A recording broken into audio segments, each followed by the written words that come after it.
Sakit Az-Zaid radhiyallahu anhu berkata, orang-orang yang selesai atau bubar dari pengajianku ada 3 macam kafir. Munafik ada 3 macam. Pertama kafir, yang kedua munafik, dan mukmin betul-betul. Sebab saya menerangkan firman Allah dan sabda Rasul SAW, maka yang tidak percaya itu kafir, dan yang ragu-ragu itu orang munafik.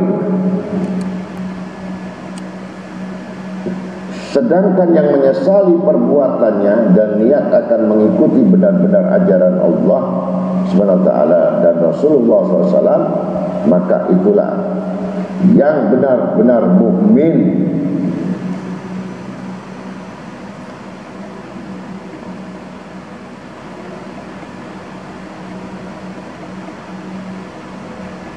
Abu Lais berkata, barang siapa yang duduk bersama 8 orang akan bertambah 8 sifat,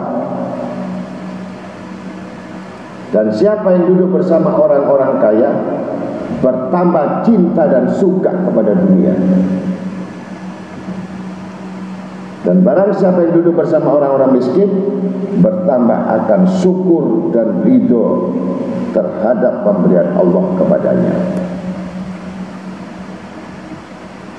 Dan barang siapa yang duduk bersama raja atau pemerintahan yang zalim bertambah keras hati dan sombong. Dan barang siapa yang duduk bersama anak-anak maka makin bertambah kelakuannya, suka main-main dan bergurau. Dan barang siapa yang duduk bersama pelacur maka akan bertambah berani untuk berbuat maksiat dan menunda-nunda tobat. Dan barang siapa yang duduk bersama orang-orang soleh bertambah senang ibadat dan menjauhi maksiat.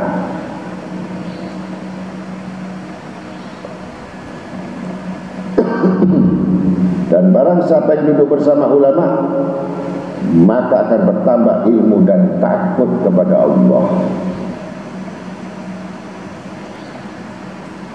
Itulah nasihat dari Abu Lais As-Sarmaraghani radhiyallahu anhu. Dan ada 3 macam tidur yang dibenci oleh Allah Subhanahu wa taala, dan 3 macam tertawa yang dibenci oleh Allah Ta'ala. Yang pertama, tidur di majelis.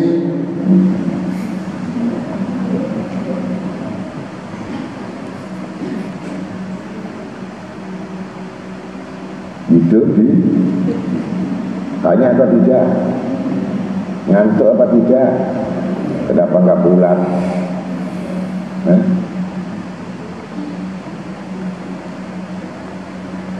Dan tidur sesudah sembahyang subuh, enak. Dan sembahyang subuh tidur dulu.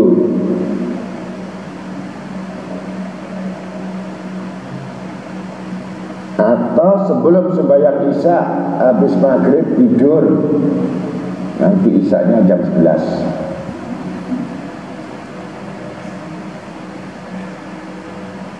Dan tidur di tengah sembahyang fardu.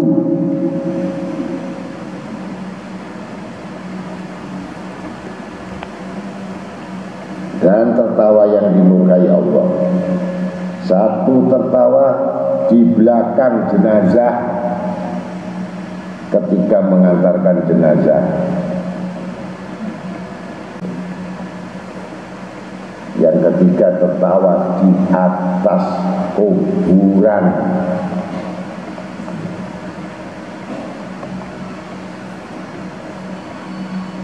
Menurut Abu Yahya Al-Warraq radhiyallahu anhu berkata, musibah itu ada 4. Satu, sholat jamaah ketinggalan takbiratul ihram bersama imam. Ketinggalan takbir itu musibah. Dia. Kedua, ketinggalan majelis zikir, itu musibah. Ketiga, ketinggalan jihad menghadapi musuh, musibah. Empat, ketinggalan wukuf di Arafah, musibah, dan diterima hajinya.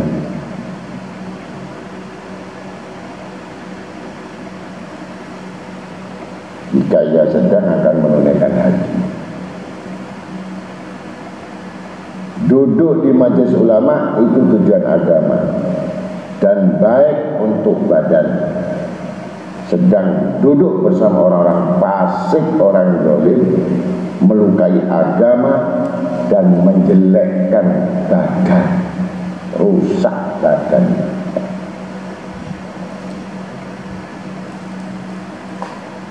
Wa qala Nabi SAW, an-nazar fi jahil alim ibadatun wa nazar ilal Ka'bah ibadah wa nazar ilal mushaf ibadah. Jadi melihat wajah orang alim, lihat foto-foto orang alim, ibadah. Kemudian lihat gambarnya Ka'bah, melihat Ka'bah, ibadah. Dan melihat Al-Quran, lembarannya, ibadah.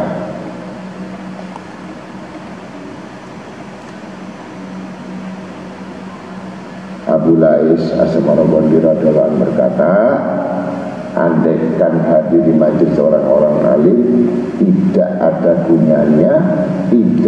gunanya selain melihat wajah orang alim, niscaya cukup menjadi pendorong bagi orang-orang berakal untuk memperhatikannya. Maka bagaimana sedangkan Nabi SAW telah menempatkan orang alim itu sebagai wakil pribadinya.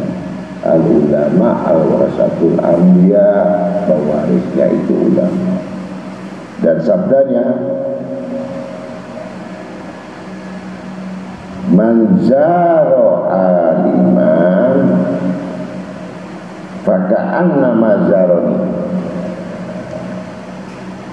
wa man sofa aliman faka'anna ma sofahani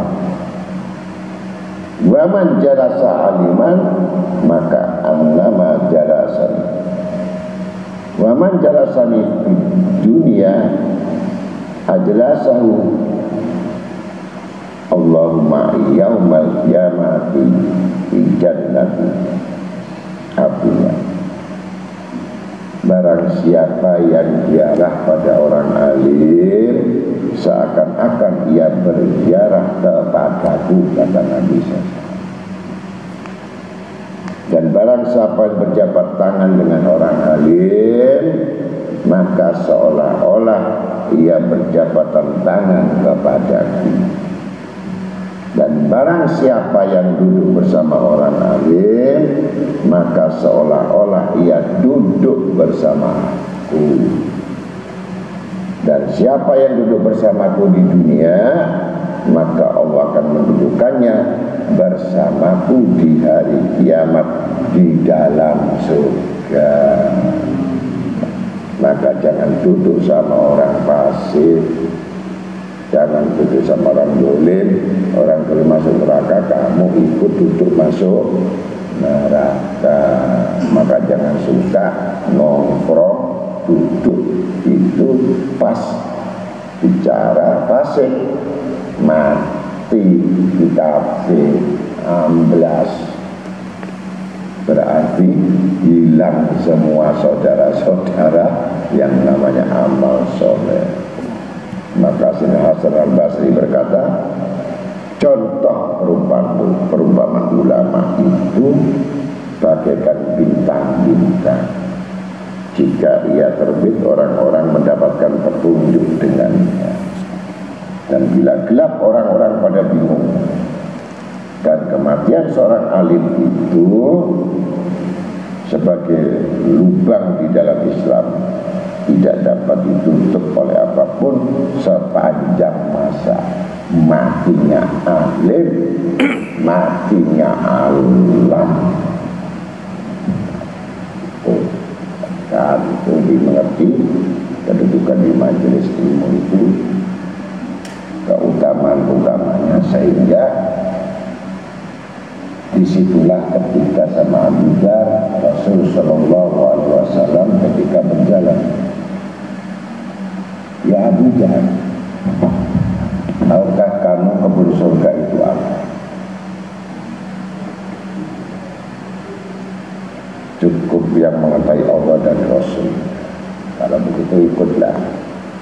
Begitu lewat ada majelis zikir, itulah kebun surga.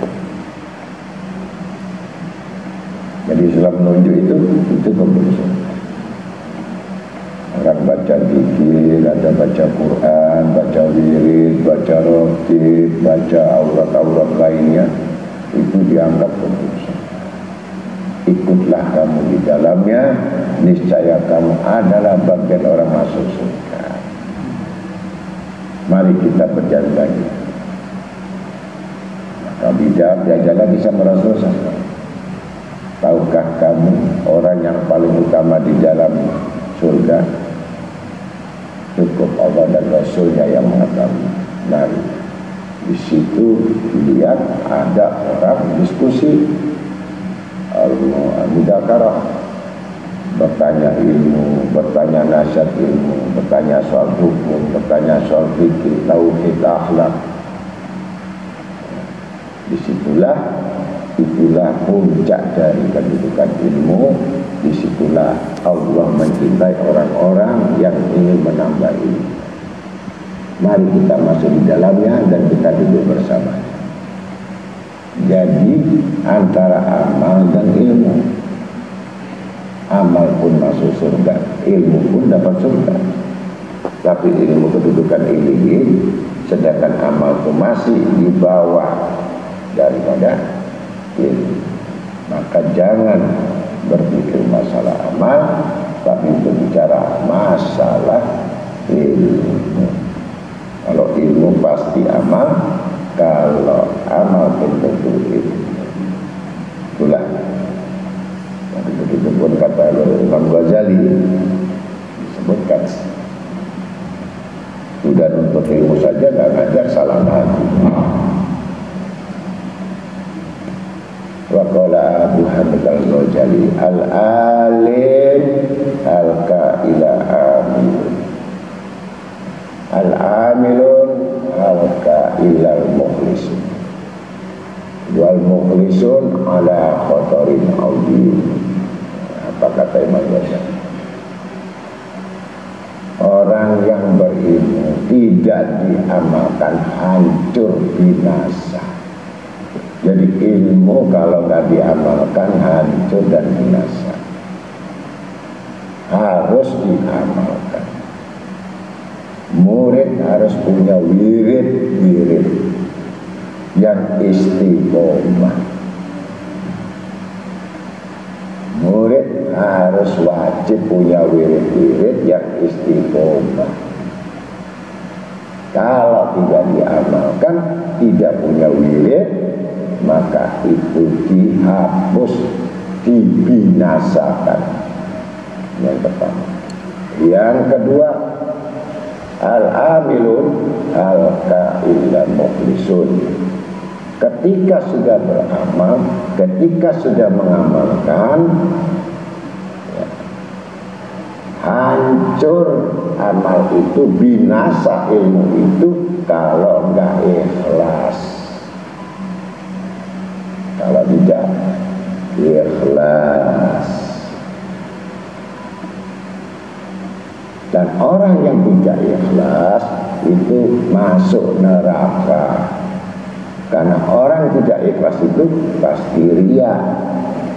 Kalau secara hukum dimasukkan neraka, beramal tanpa ikhlas masuk neraka. Berat. Maka disebutkan mukhlisina lahud, berikhlaslah kamu dalam agama. Wal mukhlisun ala khotorin azim. Orang yang ikhlas itu ala khotor, cobaannya, ujiannya azim, besar ya, ganyangannya besar, godanya besar ya, tekanannya besar. Orang ikhlas itu banyak diganyang, dibujui iyo ya, disiasati iyo, padahal dia ngerti ini orang siasat, ini orang mau setting, ini tahu tapi pura-pura nggak tahu. Itu ujiannya. Orang yang ikhlas adalah orang-orang yang tidak peduli kepada apa yang diperbuat manusia, itu resikonya tanggung dosanya sendiri. Itulah, dan ikhlas itulah letak bisa mengalahkan semua perbuatan kecil. Ikhlas itu bisa menundukkan setan bin iblis bin jahanam. Ya, ikhlaskan. Jadi dengan doa iblis nggak lari, dengan puasa iblis nggak lari, dengan pikir iblis nggak lari, dengan wiritan, dengan hijab nggak lari. Kuat, makin kuat. Tetapi sedikit yang dibaca ikhlas, bungkuk yang namanya iblis, terikat langsung badannya jadi bungkuk, jadi kecil karena ikhlas. Difitnah ikhlas, nggak masalah. Allah menempatkan sesuatu yang lebih baik lagi daripada sahabat dan teman-teman yang tidak buruk itu. Jadi orang yang nggak suka jadi hasud, jadi benci, jadi ini, itu teman-teman yang buruk. Maka hakikatnya Allah melepaskan menjadi aman, ditempatkan pada Allah Ta'ala menjadi sohib-sohib yang baik. Itu kalau ikhlas. Kalau nggak ikhlas muara, jengkel, kesel ya. Foto keselnya ya. Nah itulah. Maka itulah orang ikhlas itu, ambillah sebagai sahabat dan temanmu sehingga kamu bisa mendapatkan ridhonya Allah ya. Jangan kumpul yang busuk-busuk itu ya, ada artinya. Pasti kamu termasuk golongan orang-orang yang melampaui batas begitu.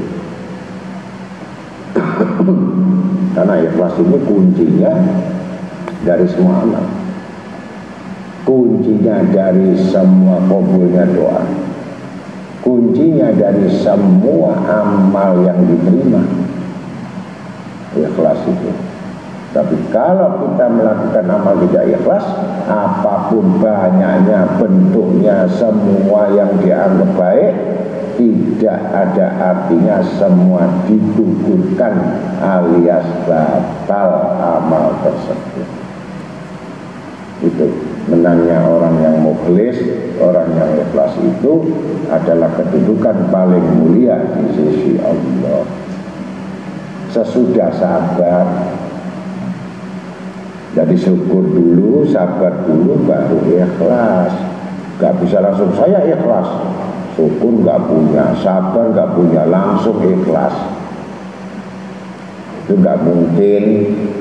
Karena ikhlas itu bukan kalimat saya ikhlas, itu tidak. Tapi ikhlas itu proses dari orang yang bersyukur sampai sabar, baru tawakal, baru ikhlas. Itu rahasianya.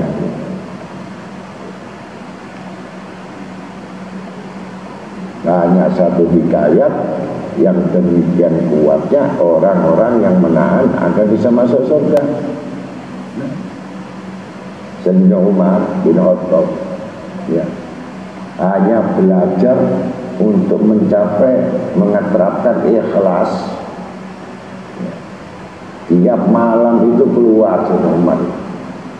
Nabi Muhammad itu keluar tiap malam, melihat orang yang susah, melihat orang yang nggak makan, melihat orang yang kesulitan, selalu mana yang ada ditolong.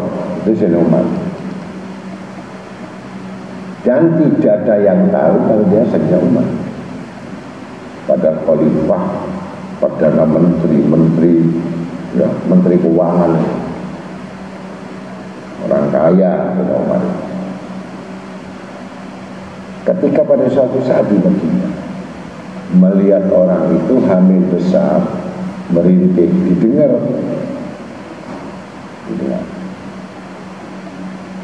Sambil kita ke dokter nggak punya uang, kita ke dukun bayi nggak punya uang, untuk makan aja susah Pak, kita gimana, kita ini melahirkan kamu ini, apa nanti jadi korban anaknya ini gitu. Dalam kondisi yang kelaparan, kemiskinan, akhirnya Sayyidina Umar cepat-cepat lari menyusul istrinya. Istrinya disusul, langsung masuk di tempat orang yang miskin tadi yang lagi hamil besar. Langsung masuk, bawa beras, bawa susu, bawa gula, segala kepentingan, bawa pokok, segala macam. Akhirnya ditungguin sama istrinya Sayyidina bin Khattab, dan tidak mengatakan saya istrinya Sayyidina bin Khattab, aku adalah tetanggamu yang jauh, cuma aku mendengar. Maka jangan khawatir kamu atas kelahiran bayimu, dan jangan khawatir bagaimana cara melahirkan. Aku akan tolong dan aku bantu, demi Allah aku datang karena Allah. Langsung ya, digorengkan nasi, masakan nasi. Yang lakinya ini nganggur, gak kerja. Kemudian sampai melahirkan, sampai ngambil hari-harinya, sampai ditanam, dicuci, kemudian sampai mencuci pakaiannya, memasakkan hidangannya, sampai terus gak pulang yang namanya istri Sayyidina Umar bin Khattab. Tidak pulang, hanya nolong sampai betul-betul ini sehat, perempuan sampai 40 hari bisa sholat dan bisa menyusui dan bisa berdiri sehat. Kemudian terus dipasok mulai makannya pagi, siang, malam, pagi, siang, malam, tidak henti-hentinya, yang semua atas perintah Sayyidina Umar bin Khattab. Dan kadang-kadang Sayyidina Umar sendiri yang memberikan pada suaminya itu, agar sampai terpelihara anak ini menjadi besar, sampai mendapatkan pekerjaan. Itu Sayyidina Umar bin Khattab. Ketika melihat itu, merasa sudah bangga dengan amal itu. Tapi ternyata Allah sembunyikan lagi, ada amal yang lebih tinggi lagi. Ini sudah ikhlas itu. Ternyata siapakah orang itu? Maka dilihat, dapat ilham Sayyidina Umar bin Khattab. Kamu tahu siapa mereka itu yang lebih dari engkau ya Umar? Ada. Coba kamu ikuti Sayyidina Abu Bakar Siddiq radhiyallahu anhu. Sayyidina Abu Bakar Siddiq jalannya lebih jauh lagi, bawa gandum, bawa perbekalan itu naik bukit lebih jauh lagi. Ternyata diikuti sama Sayyidina Umar, diikuti sampai masuk rumah gubuk. Dan yang lucu itu janda tua, matanya buta, dan tidak tahu bahwa itu Sayyidina Abu Bakar Siddiq. Dicucikan pakaian Sayyidina Abu Bakar, kemudian disetrikakan, dimasakkan, dihidangkan, dikasih makanan, itu dari malam sampai subuh. Dan subuh sudah ditinggalkan sampai malam, datangi lagi Sayyidina Abu Bakar, dicuci lagi pakaiannya, itu tiap hari bertahun-tahun. Selama nenek yang tua itu tidak mati. Maka menangislah Sayyidina Umar bin Khattab ketika melihat sahabatnya Sayyidina Abu Bakar ternyata lebih lagi perhatiannya kepada orang yang betul-betul membutuhkan, yang tidak tenggang atau tidak mikirkan bagaimana dia besok, bagaimana keadaannya besok. Itulah iman para sahabat Nabi SAW yang tidak mementingkan kepentingannya diri, tetapi semua amal itu ingin dilihat oleh Allah Ta'ala. Itulah yang disebut ikhlas.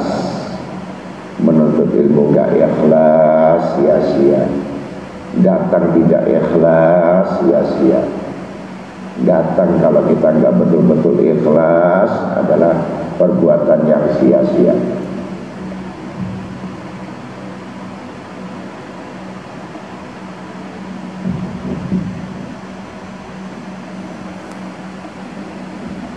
Itu yang terjadi sehingga yang namanya Sayyidina Abu Bakar tadi menjadi khalifah yang pertama disebut Abu Bakar Siddiq. Itulah perjalanan Sayyidina Umar, Sayyidina Abu Bakar. Maka dengan demikian perjalanan orang-orang yang soleh itu diikuti oleh orang soleh, ya, dari sahabat mengikuti tabi'in, para tabi'in, baru diikuti oleh para sahabat tabi'in dari ulama. Siapakah pertama mengikuti tabi'in? Tabi'in Sayyidina Hasan Basri radhiyallahu. Itulah Hasan Basri mengikuti para sahabat, baru nanti ke ulama-ulama lain sampai ke kita ini, sanadnya ke guru-guru kita sampai ke Rasul Sallallahu Alaihi Wasallam. Itu yang namanya mencari guru, harus ada sanadnya. Sanad itu siapa? Dulu dia berguru kepada siapa? Gurunya kepada siapa? Guru kepada siapa? Guru-guru ke guru-guru sampai ke Nabi Muhammad SAW. Itu namanya berguru. Bukan ilmu mencuri langsung mengajar, kemudian tidak berguru tapi mengatakan saya murid. Itu ilmu mencuri. Kemudian dia mengajar. Setelah dia mengajar dan mengajar tidak diketahui oleh gurunya. Ketika tidak diketahui gurunya, maka menambah lebih kurangnya menjadi hal-hal yang bodoh, menyesatkan. Itu karena dia termasuk murid yang durhaka. Jadi itulah Luqman Hakim kalau berwasiat kepada anaknya, yang mana ilmu itu lebih utama, supaya kalian mengerti. Ketika Luqman Hakim berwasiat kepada anaknya, maka dia menyimpan surat berharga.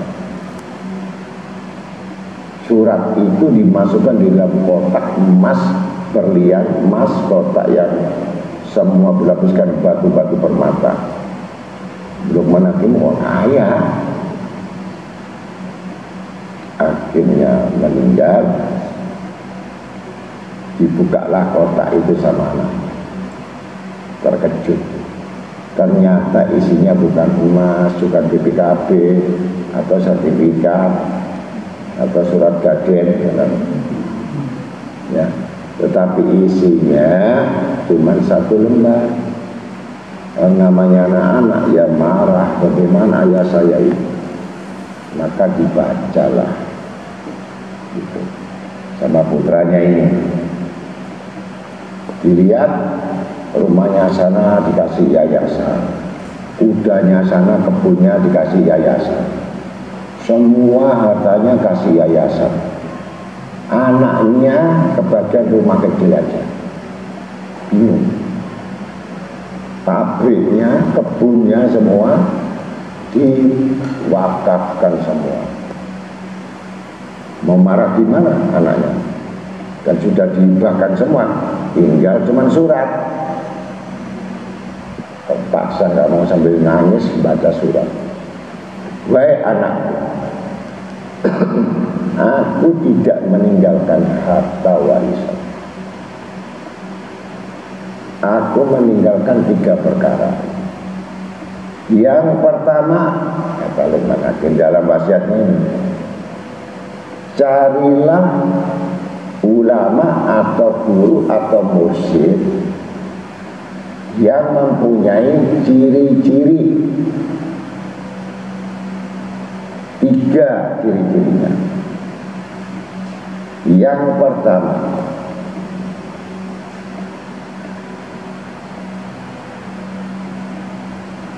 sedikit tidurnya. Sedikit tidurnya. Kedua, sedikit makan minumnya. Yang ketiga, banyak ibadah dan zikirnya. Banyak ibadah dan zikirnya, 3 ini. Maka duduklah kamu, bersimpuhlah kepada guru seperti itu, mengabdilah sampai mati. Kau akan mendapatkan ilmu hikmahnya. Cuman 3. Keliling dia, ketahuan ini ulama jam 7 tidur sampai jam 7 pagi, makannya sak ketipuk, airnya sak ketipuk, camilannya sak ember. Ibadahnya cuma sedikit, lancing, habis lancing gitu. Akhirnya dia mau belajar nggak jadi, sampai seluruh di Andalus, sampai semua daerah Mesir semua dikeliling mencari ulama-ulama. Itu tidak gampang mencari guru. Tadi memutuskan, ternyata mendapatkan 1 orang yang betul-betul zuhud, tidurnya sedikit sampai kurus, badannya kempong, ya. Makannya sedikit, tidurnya sedikit, sholatnya banyak, sehingga ya matanya cekung. Jangan cari ulama makan yang belelean.